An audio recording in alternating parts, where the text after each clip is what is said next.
Hi, friends. Welcome to Beautifully Bookish Bethany. Today, we're going to be talking about the best horror, mystery, and thriller books that I read in 2023. And because it's three genres in one, so we've got kind of a long list. I do read a lot also in these genres. So, 29 books on this list. It is going to lean heavily horror, but there are some mysteries and thrillers thrown in there as well. I do have slides for you because, of course, I do. Hope y'all are doing well this evening.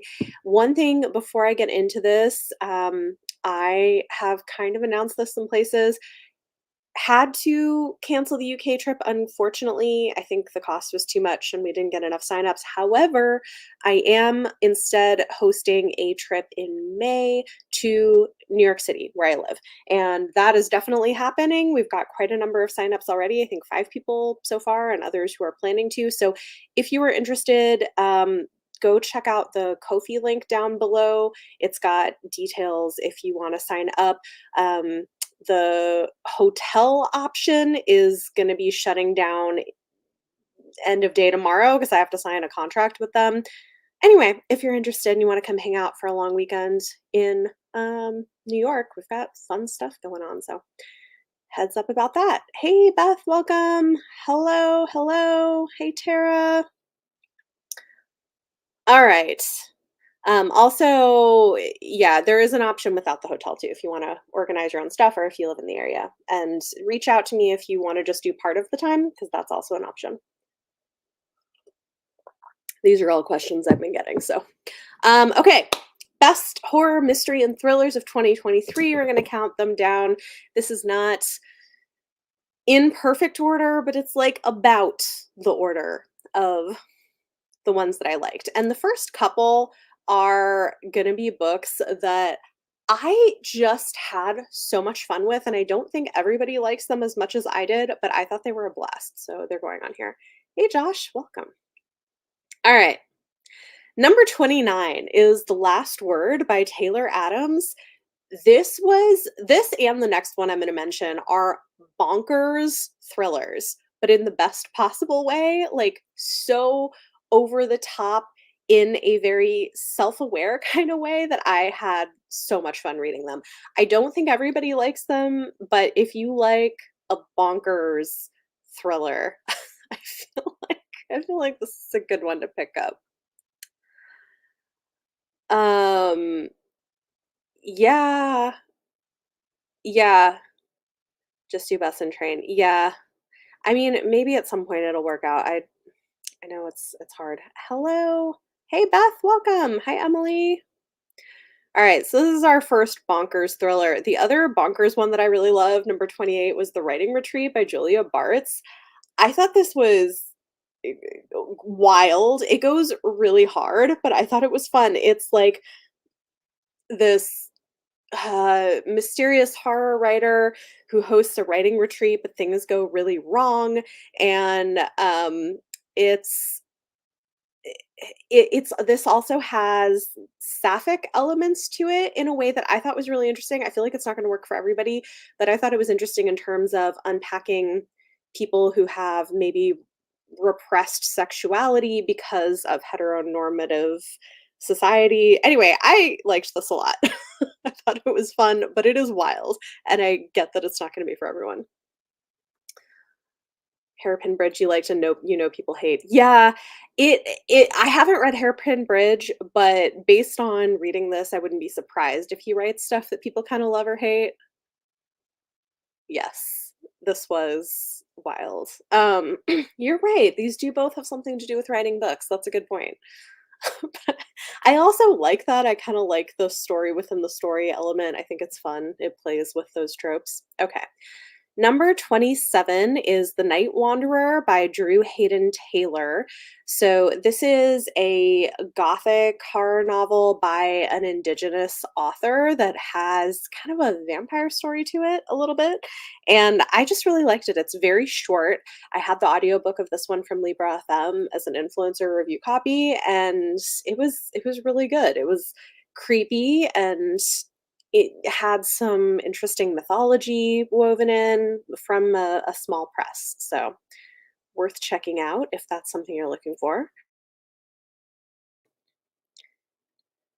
Number 26 is The Bell in the Fog by Lev A.C. Rosen. I'm really enjoying this series. I don't know that everybody likes it as much as I do, but these are queer historical mysteries. So each book has its own mystery, but then there's also a larger plot arc with this gay private detective who had been closeted and had been a former police officer and has now been outed and is reckoning with what it meant that he was involved in that, and it's set in the early 1900s, in San Francisco, I think. So this one has a new mystery element, but it also continues his plot, and I've just really been enjoying these. Uh, would I call the series cozy-ish mysteries? I don't I don't know that I would call them cozy because they deal with some pretty heavy issues, in terms of, like, homophobia during this time period and stuff.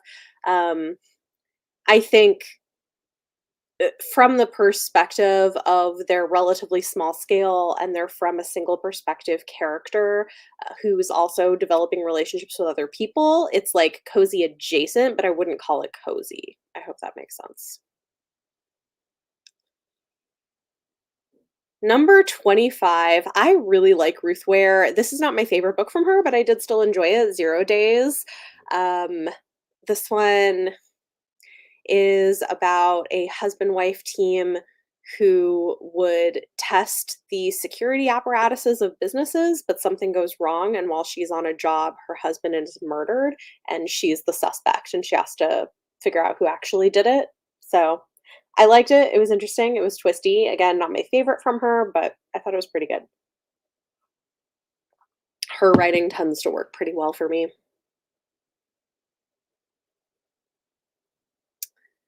Yes, Lavender House is the first book in that series. Yeah, The Bell in the Fog is book 2. All right.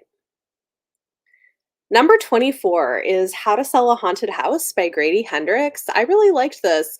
It's a horror novel about grief, really. It's about a brother sister with a complicated relationship whose parents unexpectedly died and they're having to figure out what to do with their parents' house.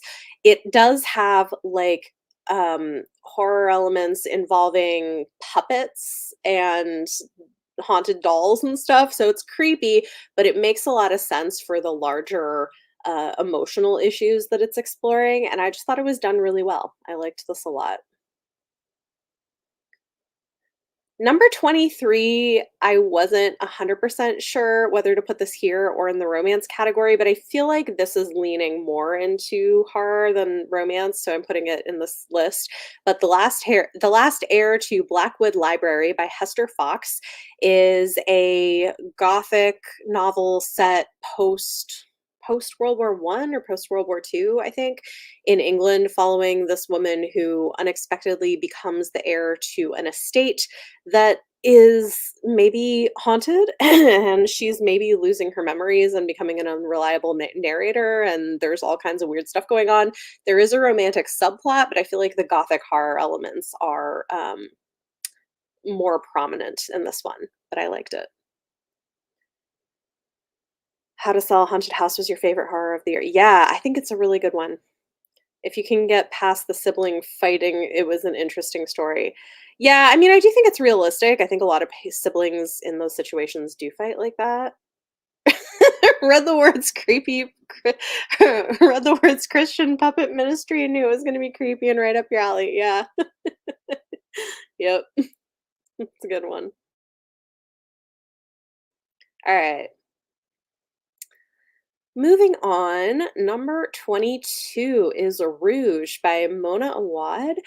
This one was really interesting. I thought it's kind of weird. It feels a little bit like a fever dream, but I think it's really effective in the bigger themes that it's wanting to explore about aging and beauty standards and also like the prioritization of whiteness. It's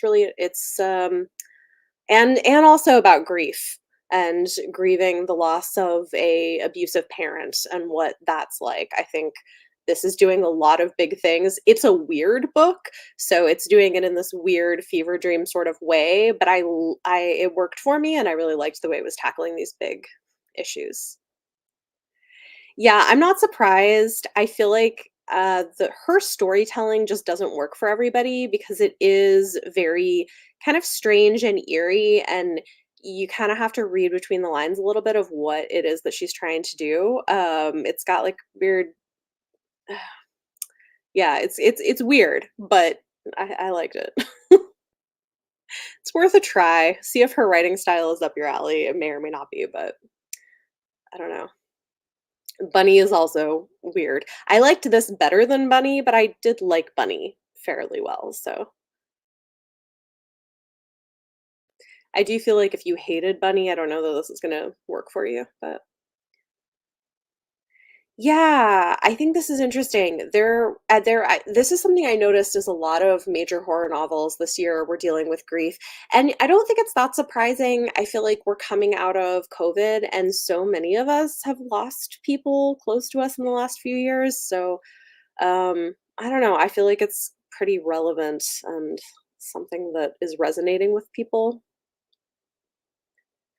Number 21 is a YA book that I thought was really fun. This is Holly Horror by Michelle Habes Corpora. So this is drawing on this like children's song as well as the Holly Hobby doll to make this kind of haunted house slash possessed doll story, and I had a blast with this. I wouldn't say that it's super scary, and it's not shocking necessarily the direction it goes. So I think some people were kind of critical of it, of like, oh, this is. Although there were a couple of twists that did surprise me, but I feel like some people are like, thought it wasn't scary enough or whatever, but it's, like, for teenagers, so I don't feel like I necessarily, I mean, YA horror can be scary, but it doesn't have to be. Anyway, I really enjoyed it. I thought it was a lot of fun, it was interesting, and, I'm excited to read book 2 this year. Yeah, it's a great cover. I like it, and, like, with the house in the bonnet, it's great. Alright, number 20 is the first of 2 books by this author, Straight by Chuck Tingle. This is a really great little novella that is, I don't know, it's like a horror comedy set with this. The premise is that a year or 2 in the past, there had been some kind of a virus that on one day a year would only impact straight people and make them violent towards queer people. And there's been a vaccine for it, but no one's sure if it totally works.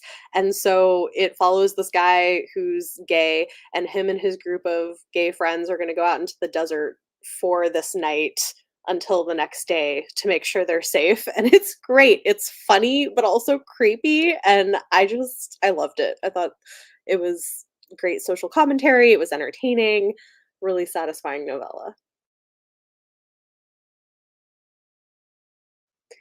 There's, like, a creepy grandma. I just it's great. I found it really entertaining. Holly Hobby was extremely popular when you were young. Yeah, I think it's a great cover too.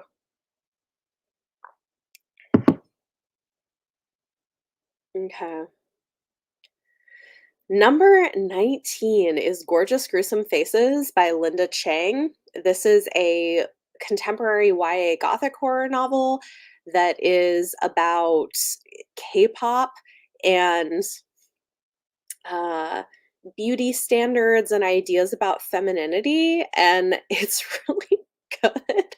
I feel like this goes pretty hard, and it was great. It's also sapphic, so it follows a girl who had previously. It's got multiple timelines, but it follows a girl who had been in this kind of K-pop type group that ended up breaking up over some things that happened, and she wants to sort of get her life back and goes to this camp where one of her former bandmates is going to be there. And anyway, it's really good. It's got body horror and other kinds of horror, but it's very very good.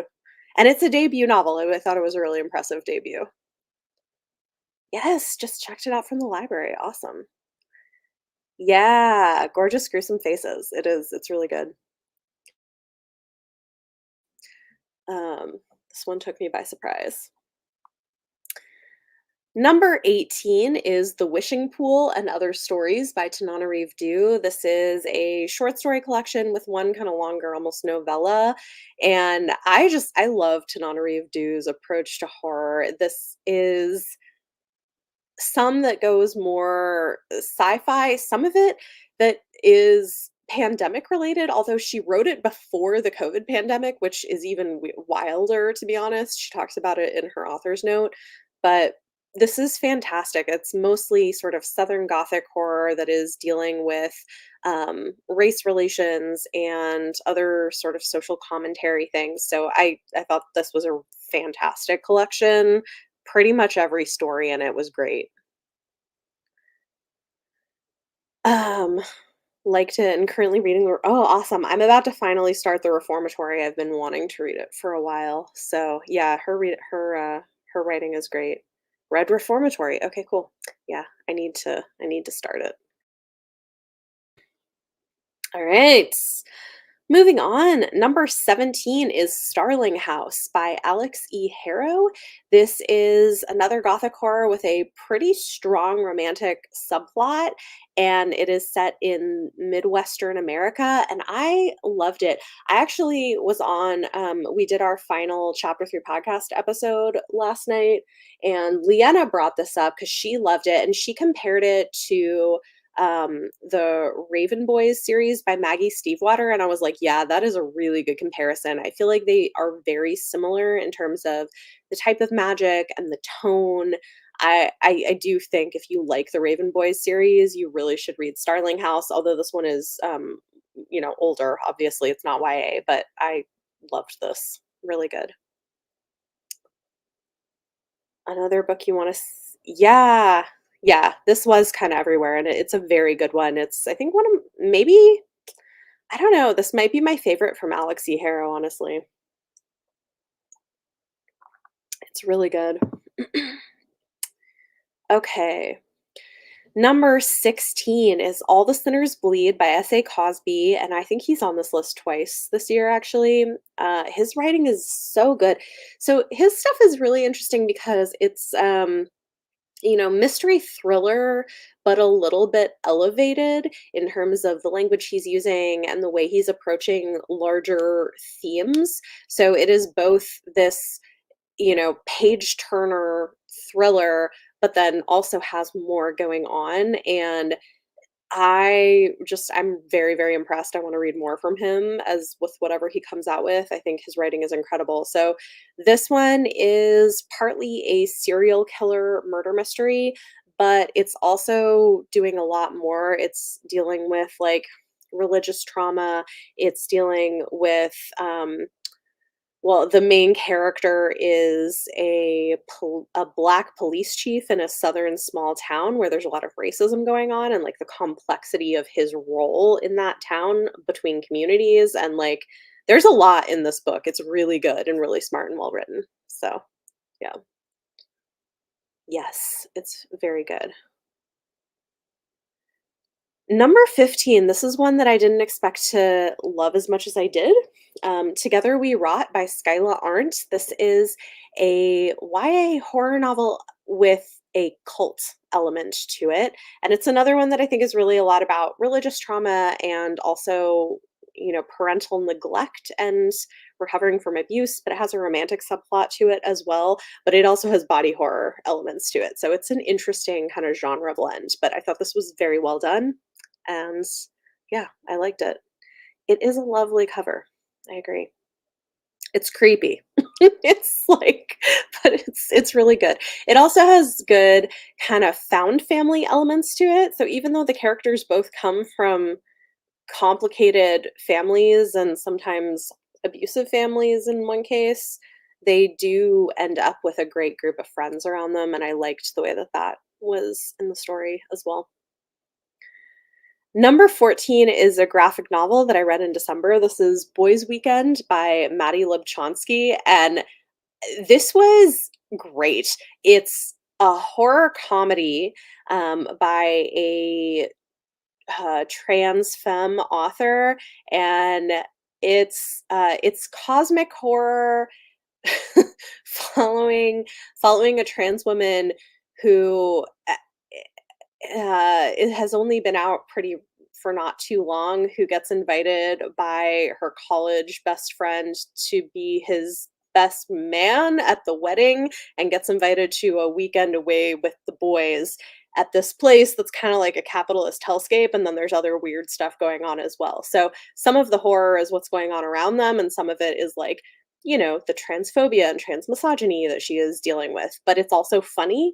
So I really liked this. I thought it was great. Worth a look.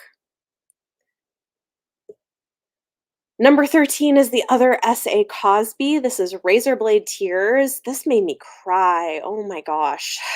This one is it's really good, but it's a lot. Um, so this follows two fathers of gay sons who had been kind of estranged from their sons, but their sons were married to each other and then had been killed in an act of like homophobic violence.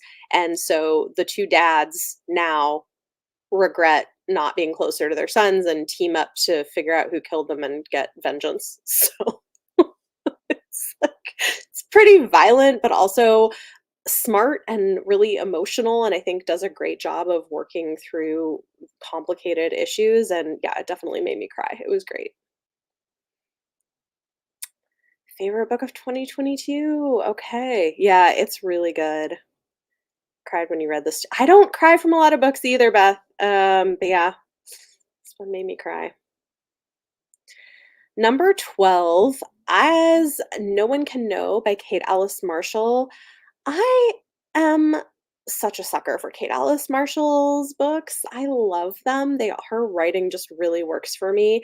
Her YA writing, her adult writing, and this I read in December, although I think it technically came out for most people in January.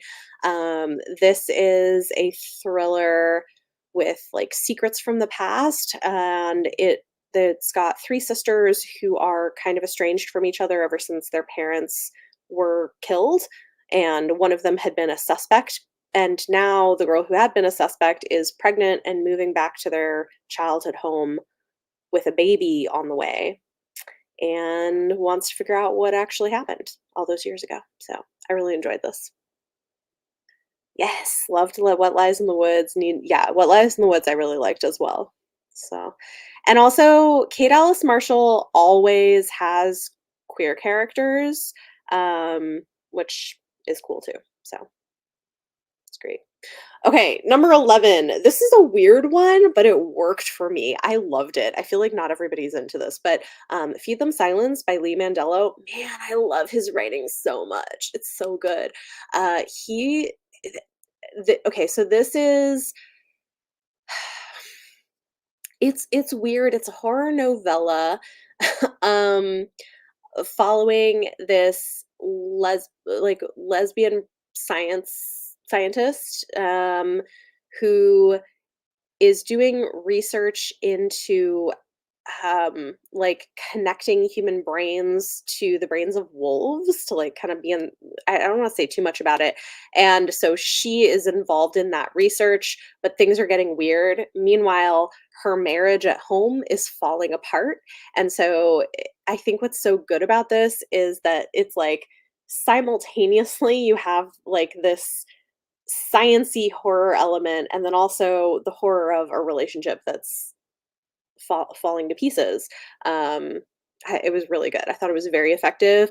I think especially for people who've been in long-term relationships, it's just it's really good. So, and it's short. Yeah. It is weird, but it's good. All right. Top 10. We're getting through these. Number 10, Silver Nitrate by Sylvia Moreno Garcia. I love her books. Like she's always a favorite for me.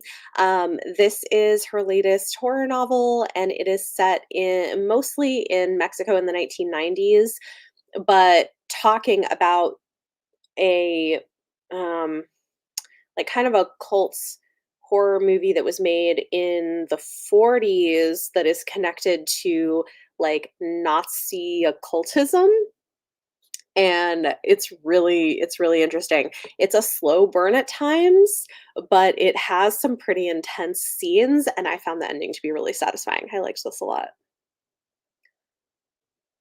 The Lee Mandela book has a similar aspect with Our Wives Beneath the Sea. Oh, that's interesting. I haven't read Our Wives Beneath the Sea, but it's kind of on my list of things I want to try at some point. That's good to know.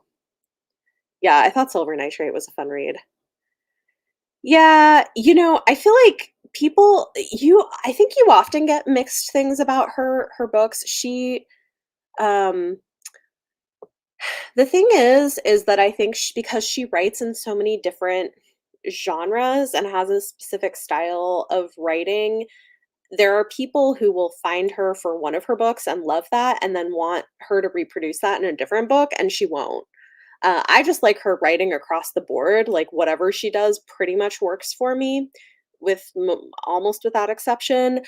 But I also think there are people who just like specific books from her and don't enjoy the fact that she is so experimental. Anyway, I really liked this. I thought it was great, but yeah. All right. Number 9 is actually a book coming out this month. So I had an early copy of it, but I loved it. This is The Invocations by Crystal Sutherland, and, this is an interesting genre blend because it's both a serial killer murder mystery, like a magical serial killer murder mystery, and this kinda witchy fantasy story that is very pretty dark and feminist with messy female characters, and it does have a sapphic element to it, but I don't want to talk about exactly how. I loved this. It's super twisty, like twisty as hell. And I was very impressed with how it all came together and how she tied it up at the end. Like, it was great. I highly recommend this one. I think this is true. Horror and thriller fans often have specific tastes. I think that is accurate. I think part of it too is just like finding reviewers who either have similar taste to you or you kind of know the kinds of books they like and whether it will work for you or not. I think that's true. Yeah, it's a good cover. This was great. I liked House of Hollow, which was her last kind of gothic-y, creepy, witchy book. And this is set in the same universe as that, but that I had some issues with. This I loved. It was great. Yeah, I mean, I think that's fair. Like there are some craft vibes to it to a certain extent. Number 8 is The Center by Aisha Manazir Siddiqui. This was so good.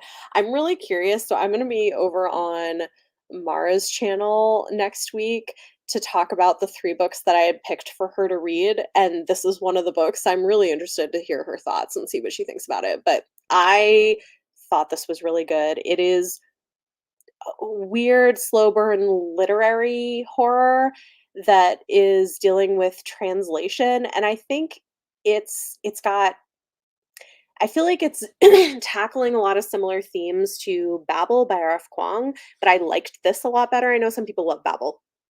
I liked the way that this did it better. I thought it was a little more nuanced and subtle, and I also think that the character work is really good.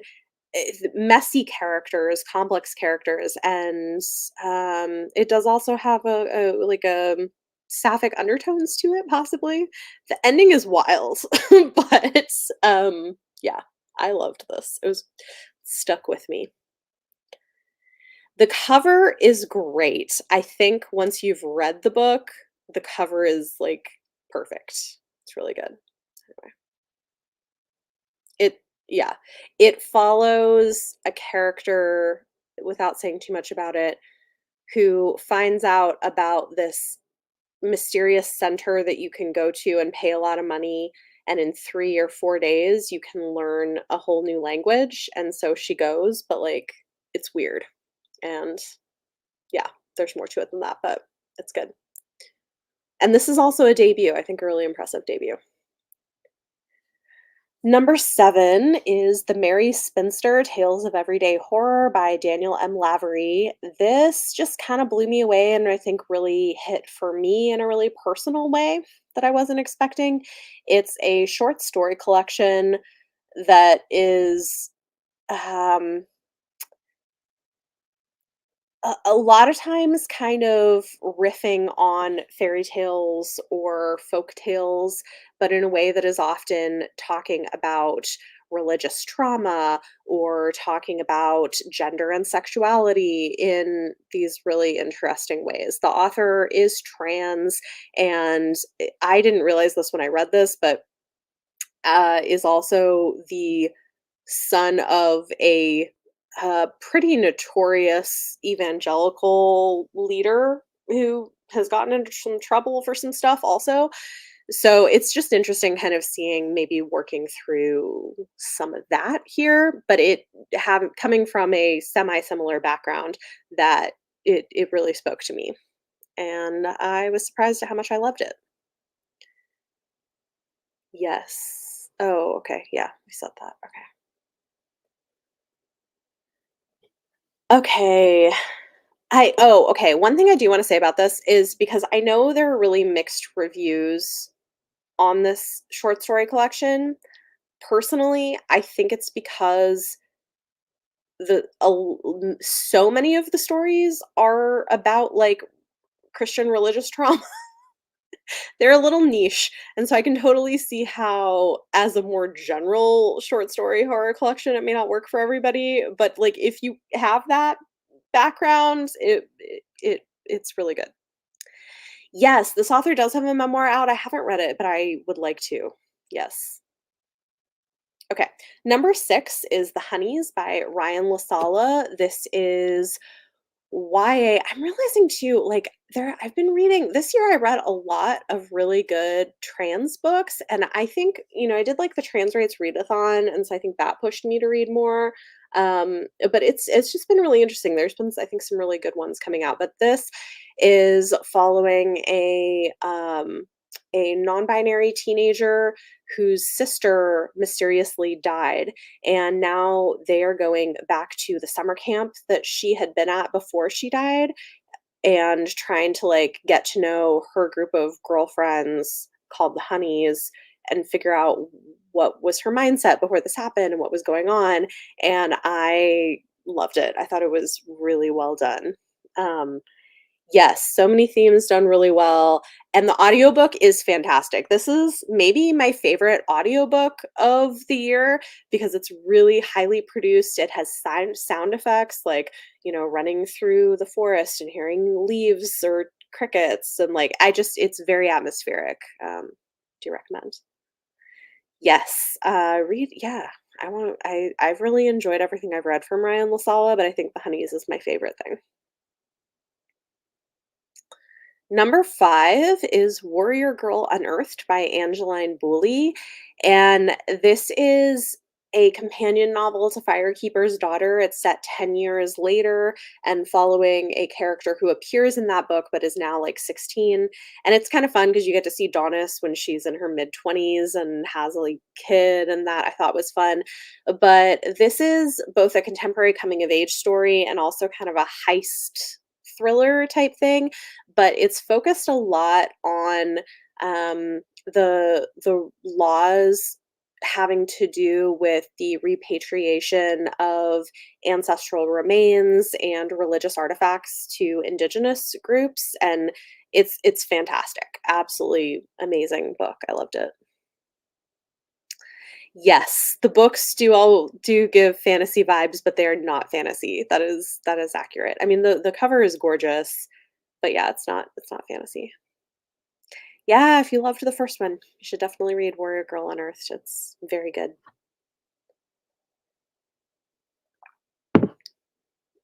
All right.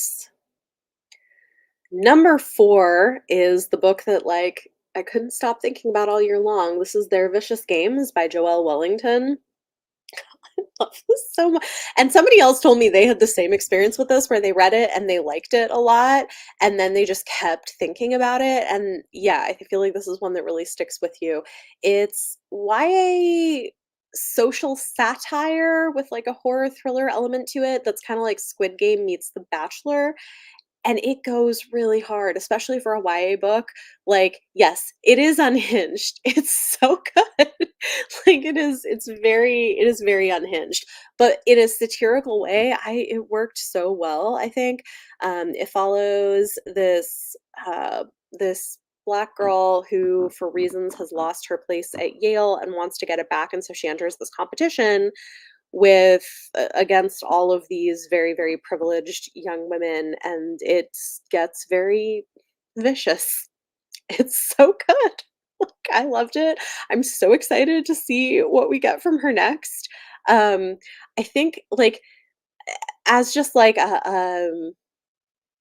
this isn't spoiling anything specific, but this has one of the most disturbing and unhinged games of Simon Says. It's great. It's really good. Yes, unfairly lost it. Yes, accurate. Unfairly lost the college admission. This, yeah. She's got another book coming out this year called Blonde Dies First or something, and I'm very much excited to read it. Number 3, my disclaimer on this is always I am mutuals with the author, but I loved this. This is Delicious Monsters by Lizelle Sambury. It is upper YA horror that is has a dual timeline narrative. So there's a podcaster who is researching a black girl who went missing in Canada, and then there's the story of the girl. So this one is pretty intense in terms of the horror elements, body horror, other kinds of horror, and it's dealing with some really difficult issues of like generational trauma and abuse, but I think handles it excellently. And I loved it. The way that it all came together at the end, it was so good. So yeah, another one I definitely recommend. And I feel like most people I've seen read this have really loved it. Yes. Unhinged Simon Says. It's Emily, it's such a good book. This was really the year for horror for me, honestly. I Most of my top books were that. I feel like that's really what was working for me this year. Okay. Number 2 is Lone Women by Victor Lavelle. I loved this so much. I read it twice. So I had an early copy and I read it in between January and February with some friends. And then patrons picked it as our book club pick for October. And I reread it on audio. And I think this book is so smart and layered. And just from a writing perspective, I'm so impressed with what he's accomplished here and the amount of social commentary and character work that's in. I loved it a lot. So this, and we had a really good conversation too for book club. I just think it was really good. So again, I can't talk too much about what exactly it does without spoiling it, but it begins following this young black woman who is leaving behind her brutally dead parents. We don't really know what happened to them, and emigrating to the wilds of Montana, bringing with her this big, mysterious, heavy trunk that every time it opens, people seem to die. It's so good. It's really, really good. And so smart. Yeah, I was very impressed with this one. Yes, layered like an onion, 100%. This is one that I think is really good to read with other people because there's a lot to unpack, and I think having other people to discuss it with is really helpful because people pick up on different pieces of it. And going back, I think this was also really fun to go back and reread because I'm just even more impressed because you can see how he seeded things throughout the book, that you know, you wouldn't necessarily know later. I don't know. There are some authors who are very rereadable, and I'm just so impressed at what he did. Yes, read it. It's so good. I wanna read more of his stuff too. I'd read one novella that I liked okay, but after reading this, I really wanna read more. Yeah, the weird family that were not what they were creepy. Yes. Yes, Tara. 100%. They were very creepy. Alright, and number 1, um, Camp Damascus by Chuck Tingle. This is another one that I think just hit me really hard personally, and I loved it, and I just it it's to me perfectly done. This is another one that is about like religious trauma and queerness and evangelical Christianity. It is set at a conversion camp, like a pray the gay away type camp, but with horror elements to it. Like, and I just thought this was so smart. It subverts things in really interesting ways with what it's saying, but it's so hopeful at the same time. And I also think there are just so many tiny details in the narrative that it nails the experience of growing up in American evangelical Christianity, where I was like, wow, yeah, this is yep. I mean, obviously, some of it is fantastical. Some of the horror elements are fantastical, but there's a lot of stuff that is just very accurate, and I loved it. I found it to be very cathartic and well written, and I'm excited to see what we get from Chuck Tingle in the future. He's got another book coming out with Tor called "Bury Your Gaze," I think, in July. So I will be reading that as well. This was fantastic. This made you think of many things, especially hell lore. Yes. Yes. Yeah, there's spoilery things I wish I could talk about. I do talk about it in a reading vlog, actually. I have like a spoilery reading vlog where I read this, where I get into the details, but there are some things about what he does with this and the ending that are so smart in terms of what they mean and why. So I loved it.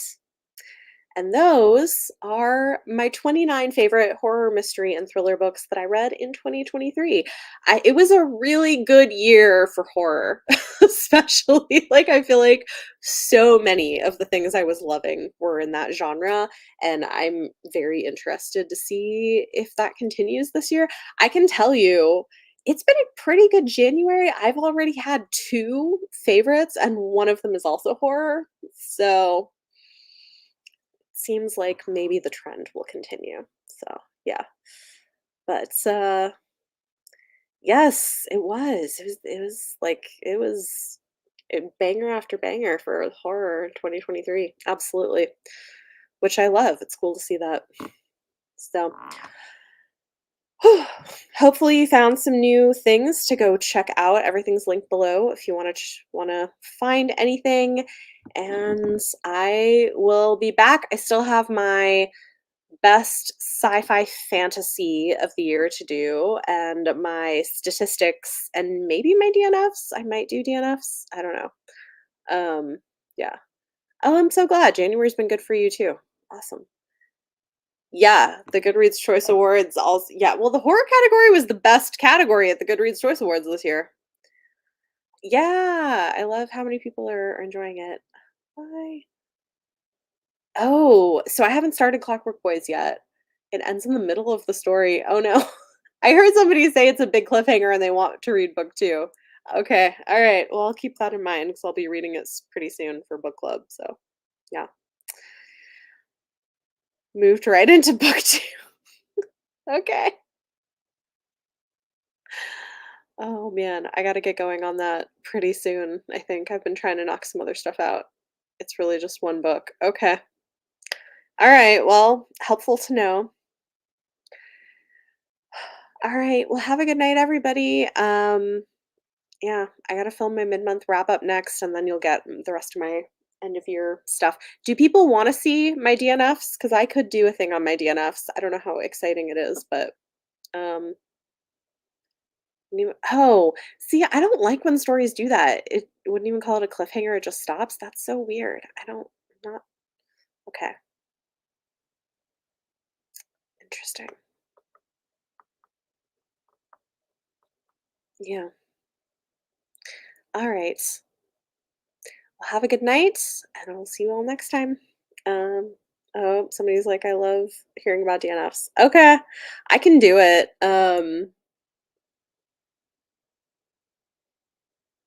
The perfect child did the same. What? Oh, interesting. Skip the DNF videos. That's fair. This is fair. Just ended like a normal chapter. That's so weird. Okay. Huh. Okay.